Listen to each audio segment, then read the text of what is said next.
Hi. A lot of times when we're talking about cognitive behavior therapy, CBT, we tend to focus on the cognitive element. And I was looking through some old case files and I came across an example, and I think it really illustrates sometimes the extent to which we ignore the sensational element or the behavioral element. So I've just drawn this classic donut. If you work with me or if you've been through any of my courses, you'll recognize this. Typically with cognitive therapy, we say you have access to the thoughts. So I worry, I catastrophize, I'm overthinking, I'm doing something. Okay, we've got access to that. And typically we might say, and this is like a shorthand, it's not quite right, thoughts lead to emotions, lead to behaviors, lead to sensations. Now the truth is, emotions can lead to thoughts. Behaviors can lead to emotions or sensations. Thoughts can lead to sensations. So in a way you can enter this at any point, and then once you've entered it, it creates all of these. You always have a thought that goes with an emotion. You always have a potential behavior or an intention to act or a predisposition to act that goes with an emotion. Example would be, if you felt fear, you would want to do something to protect yourself. You'd want to run away or hide. If you felt tense, sort of like stressed tense, if you felt tense, you'd likely think that you're under some kind of threat. That would make you feel somewhat apprehensive or fearful. That would make you want to do something. Okay. I was talking to this client a few years ago and I noticed that they were sitting in the chair. Now, they were not particularly cognitive. They were very action-oriented, really good at football, always busy, really good at getting things done and making things happen, but not particularly introspective. So, what's going through your mind? Well, what am I going to do next? Okay, well, how do you feel? Well, I probably won't do anything later on. So always talking about behaviors. But the chap was sitting in the chair and his fists were clenched. Now, they weren't clenched tight, but they were clenched. I said, do me a favor, clench your fists even tighter. And what is the emotion that comes? And he says, if I clench my fists really tight, I feel angry. Okay.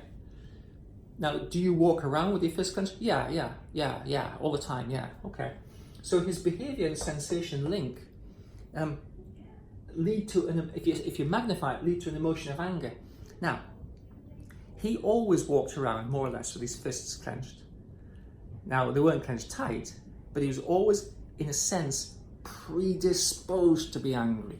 Just ready to be angry. We brought this into awareness by magnifying it. So, okay, and it brings the anger up. So what we have in many respects then is an unconscious behavior or an unconscious sort of sensation behavior link, which is very close to making him angry all the time. We're not really thinking about thoughts particularly. We're saying some form of behavior tends to lead to an emotion. Now, of course, without a thought, typically in cognitive therapy, it's hard to do something with it. But with the behavior, it gives us a real insight into the problems that you're struggling with. So here's the thing. What do you do habitually that you really don't pay attention to, you don't notice, but is likely to be something that is indicative of a barrier or a block or something that's causing you a problem, or it could be a part of a problem that you have?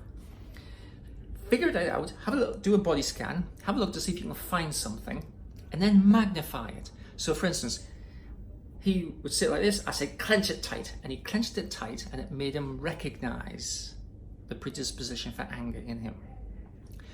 Hunch your shoulders up. If you hunch them up even tighter, what do you feel? Oh God, I feel really stressed. Okay, but do you walk around with habitual hunched shoulders? Is your chest tight or relaxed? Well, it's kind of tight. Well, tighten it even more, and how does that feel? Oh, it makes me feel really anxious. Okay. So there's an old phrase that's commonly used when we work with post-traumatic stress disorder. It's called the body keeps the score, which means that your body locks in emotion, it locks in sensation, and it locks in experiences. And sometimes, well, I guess any experienced massage therapist would recognize that when they massage some people and they massage a particular body part, let's say an emotion is released, oh my God, I remember, and a memory is evoked. So, do you have an habitual position, posture, or habit tendency locked in your body that you're not paying attention to anymore? But if you were to magnify it and interrogate it and say, well, actually, what does this mean? Would that give you some information that might potentially unlock an element of your active self-help journey? So figure it out. Let me know in the Facebook group, or send comments to panicpitstop100@gmail.com, and I'll be interested to hear about kind of what information is locked in your body below awareness that could be potentially unlocked, and we could do something with that. We could work with it. So I hope you found this interesting. Please leave comments and like this if you're on the YouTube or whatever, and please interact with me and let me know how you get on with this exercise. It's a little arcane and it's not so often done in modern cognitive therapy, but it's one of those sort of secret things that often tells you quite a lot if you pay attention to it.